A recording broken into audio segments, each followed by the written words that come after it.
ఎడారిలో సెలయేరులు జనవరి 5. సహాయము చేయుటకు నీవు తప్ప ఎవరునూ లేరు. 2వ దినవృత్తాంతములు 14:11. దేవునిదే పూర్తి బాధ్యత అని ఆయనకు గుర్తు చేయండి. నువ్వు తప్ప సహాయం చేసేవాళ్ళు మరెవరూ లేరు అని ఆయన మీద ఆధారపడండి. 1000 మంది ఆయుధాలు ధరించిన సైనికులు, 300 రథాలు ఆసాకు ఎదురై నిలిచాయి. అంత గొప్ప సమూహం ఎదుట తనకై తాను నిలవడం అసాధ్యం. అతనికి సహాయంగా ఇతర సైన్యాలేవీ రాలేదు. అందువల్ల అతనికున్న ఒకే ఒక నిరీక్షణ దేవుడే.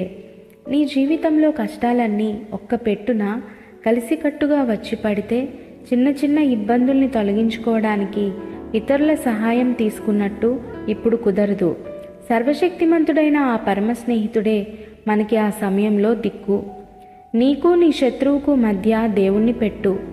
ఆశా విశ్వాసం ఎలాంటిదంటే, జెరహుకు తనకు మధ్యలో దేవుడు నిలబడినట్టుగా అతనికి అనిపించింది. ఇది యథార్థమే. కూషీయులు యెహోవా భయము చేతను ఆయన సైన్యపు భయము చేతను పారిపోయారు అని రాసి ఉంది.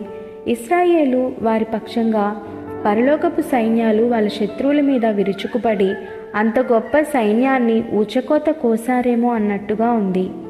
ఇశ్రాయేలీలు కేవలం వాళ్ళని తరిమి దోచుకోవడం మాత్రమే చేశారు.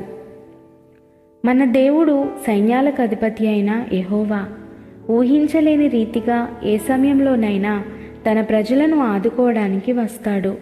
నీకు వచ్చిన కష్టానికి మధ్యను ఆయన ఉన్నాడని నమ్ము. నిన్ను కంగారు పెట్టే ఆ కష్టం గాలికి మేఘాలు కదిలిపోయినట్టు ఆయన ఎదుట నుండి పారిపోతుంది.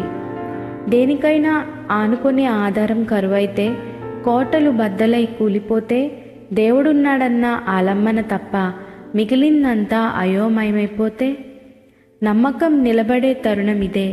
వీక్షించే బాట కన్నా విశ్వాసపు చూపు మిన్న. కనిపించని పెనుచీకటిలో నమ్మకమే విశ్వాసపు వేకువ వెలుగు. అబ్రహాము దేవుణ్ణి నమ్మాడు. కంటికి కనిపించే దానిని పక్కకి పెట్టాడు. ప్రకృతి ధర్మాలను మీరు గొడవ చేయకండి అంటూ ఆదేశించాడు. అనుమానాల హృదయాన్ని నోర్ముయి శోధన పిశాచి అని గద్దించాడు. ఆయన దేవుని నమ్మాడు. ఆమెన్.